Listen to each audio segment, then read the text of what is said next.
কেমন আছেন? সবাই আমাকে চিনছেন? আমার প্রতি কোনো রাগ আছে কারো? আমরা ঊর্ধ্বতন পুলিশ অফিসারদের অনুমতি ছাড়া আমরা একটা ফায়ারও করতে পারি না, এক পা নাড়াতেও পারি না। যেটা ঘটে গেছে সেটা স্বার্থান্বেষী অফিসারদের কারণে হয়েছে।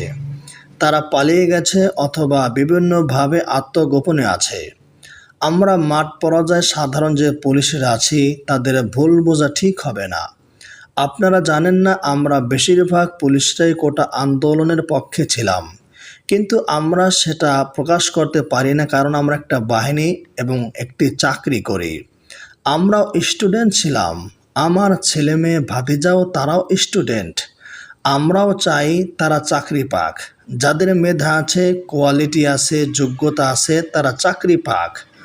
পুলিশের সাথে জনগণের একটা গ্যাপ তৈরি হয়েছে, আস্তে আস্তে সেটা ঠিক হয়ে যাবে। কিছু স্বার্থান্বেষী অফিসারদের কারণে, তারা ব্যক্তিগত সুবিধা পাওয়ার কারণে এসব কাজ তারা ঘটিয়েছে। তাদের একটা গ্রুপ ছিল, আমরা নিম্ন পর্যায়ের পুলিশ কর্মচারী, তাই আমাদের হাতে কিছুই করার থাকে না। বিভিন্ন জায়গায় ভাঙচুর করা হয়েছে, এগুলো কে ঠিক করবে? আপনাদের টাকা দিয়ে আবার ঠিক করা হবে।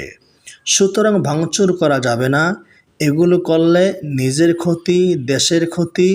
এগুলো করলে আমাদের দেশটা পিছিয়ে যাবে। নতুন করে আমাদের কাজ আবার শুরু হলো।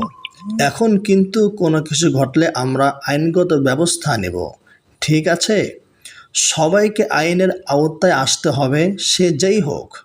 এখন অন্তর্বর্তীকালীন সরকার গঠিত হয়েছে, এখন সুশৃঙ্খলভাবে সব চলবে। আগে যা ছিল তার চেয়ে স্মুথলি চলবে। আপনাদের ভয় পাওয়ার কোনো কারণ নেই।